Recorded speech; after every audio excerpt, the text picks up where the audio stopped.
Na Mamaya. nasa Dubai ka pero saan ka po dito sa Pilipinas? Diyan po sa Infanta Quezon. Taga Quezon Province na. Ilang taon na ho kayo, ma'am? Opo. 47 po. Mhm. Ano po status ngayon? Hiwalay na sa asawa o maghihiwalay pa lang kayo next week? Single po. Single? Ang Never been? tagal ng dumakabilang buhay. Byuda na. Bakit ho namatay si mister mo? Ano pong kinamatay? Nalimutan po niyang huminga. Gramuson na karon. Sige. Ano pong, may sakit po ba siya? Ano pong nangyari? Sasakit po. Sakit sa... Basta may sakit. Ganon. Bali po DJ ay pangalawang beses ko na tong tali dito.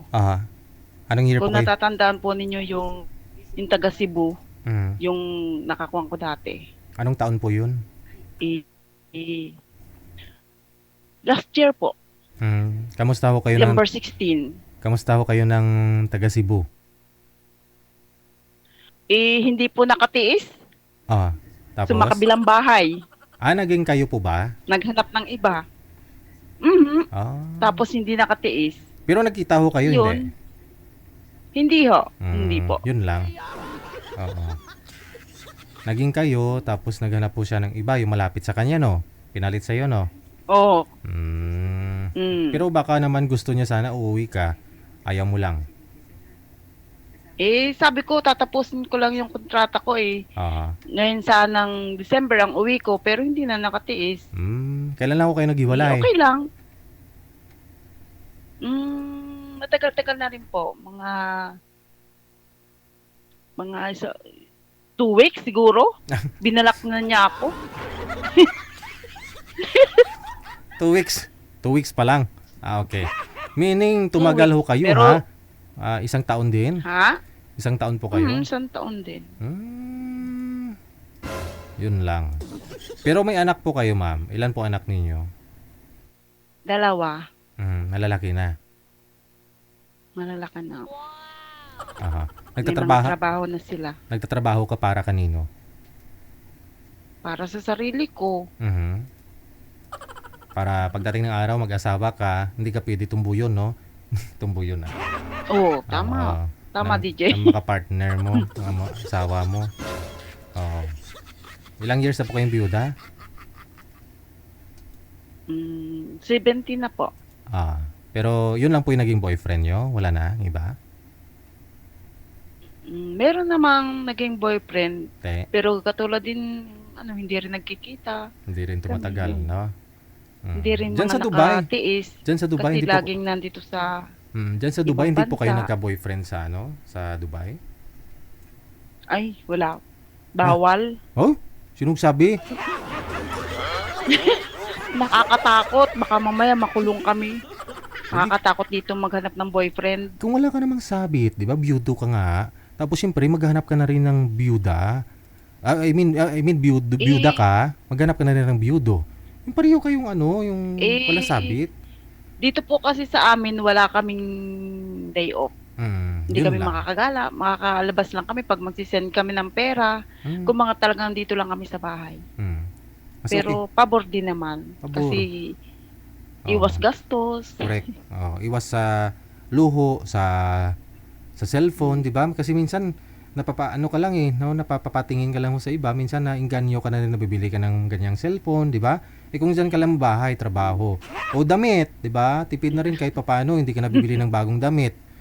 Kasi dyan ka lang sa bahay ng amo mo, tipid talaga, no? Hindi ka lumalabas. Tsaka siyempre kung may boyfriend ka na sa labas, kakain kayo. Tapos kakain.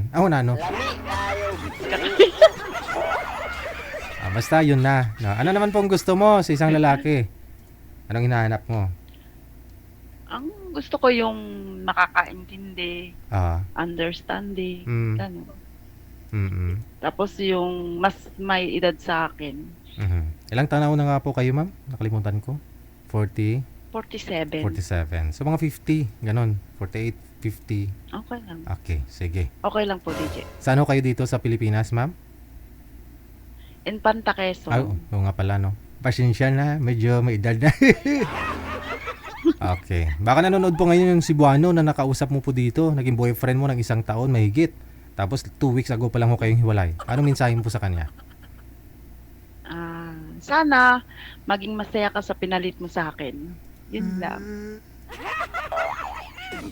Hindi ka pa nakabove on, no? Kasi yung last na message niya sa akin, sabi niya, kasi nagpunta siya sa Manila unang-una. Mm-hmm. Tapos, nagtrabaho siya doon.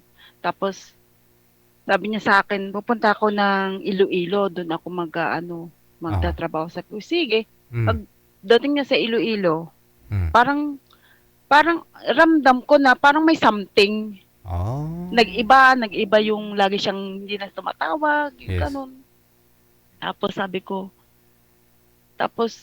ano ba ang mo? Sabi ko, problema. Kumusta ka na? Nangungumusta lang. Nangungumusta. Sabi, okay lang, wala namang problema, ganun. Tapos, nung one time, tumawag ako sa kanya, nakasakay na siya sa Roro. Papunta na daw siya sa Maynila. Sabi ko, babalik na daw siya sa Maynila. Sabi ko, bakit hindi ka sa akin nagsasabi na uwi ka na pala sa Maynila? Sabi niya, oo, uwi na ako dun sa anak ko, nasa Bulacan. Sige, sabi ko, pagdating mo ng Bulacan, itawagan mo ko. Sabi, sige. Sabi niya, okay. Hintay ako ng tawag. Hindi siya tumatawag. Tapos minessage ko siya, sabi ko, may problema ba tayo?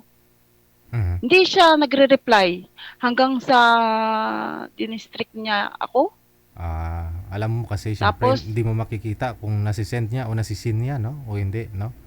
Oo, tapos, nung nakita kong online siya, sabi ko, sabihin mo sa akin yung totoong dahilan.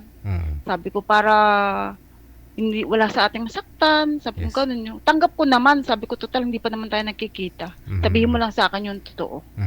Ayun, sinabi niya, mayroon na akong iba. Pupuntahan ko siya ngayon. Saan po siya? Sabi niya, saan po yung bago niya? Taga saan? Taga Manila po. Sakit no?